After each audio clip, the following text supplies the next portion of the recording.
দেখুন, প্রশান্ত কিশোর যে কথাগুলো বলেছিল বিগত দিনে, তৃণমূলের ভবিষ্যৎবাণী করতে আর পারলেন না।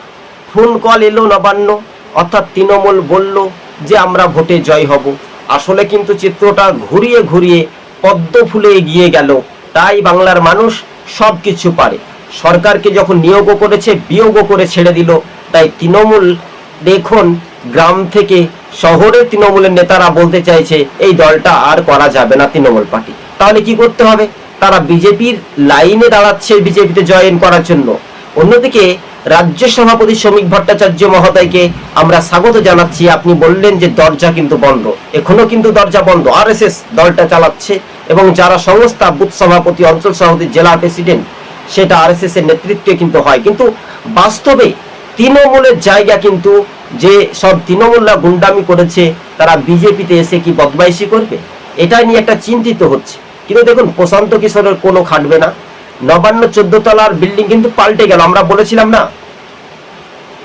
এবার ফুটবে পদ্মফুল, বাংলা ছাড়তে হবে তৃণমূল। কিছুদিন পূর্বে নন্দীগ্রামেও 21-এর নির্বাচনে বাংলার প্রাক্তন মুখ্যমন্ত্রী ভোটে হেরেছিলেন শুভেন্দু অধিকারীর কাছে। মুখ্যমন্ত্রী মহোদয়, তিনি সকলের মুখ্যমন্ত্রী, আপনার কাছে কৃতজ্ঞতা। আপনি উন্নয়ন করুন, শিল্প করুন, যাতে বেকার যুবক থেকে যুবতীরা ভিন রাজ্যে যাতে কাজ যাতে না করতে যায়, আমার রাজ্যে, আপনাদের রাজ্যে, সকলের রাজ্য মিলে এই রাজ্যে যাতে কাজ করে। ঘটনাস্থলে সেগুলো ব্যাখ্যা করার পূর্বে আমরা ঐতিহাসিক একটা রায় দিয়ে দেখতে পারলাম যে বিজেপি সরকার, অর্থাৎ ডাবল ইঞ্জিন সরকার প্রতিষ্ঠিত হলো বঙ্গের রাজনীতিতে।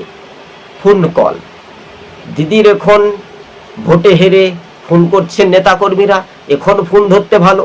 আর দিদিকে যখন দেখা করতে যাচ্ছে পিসি ভাইপুর, একেবারে ব্যারিকেড ঘিরে পুলিশ, সেই পুলিশ পাহারা দিচ্ছিল, আর সেই পুলিশ দিদির নেই। এবার নিরপেক্ষতা বজায় রেখে থাকছে বঙ্গের মাটিতে। এটা একটা বড় সফলতা। আমাদের টিভি সকাল ইউটিউব চ্যানেলটি ভালো লাগলে শেয়ার করে পাশে থাকবেন।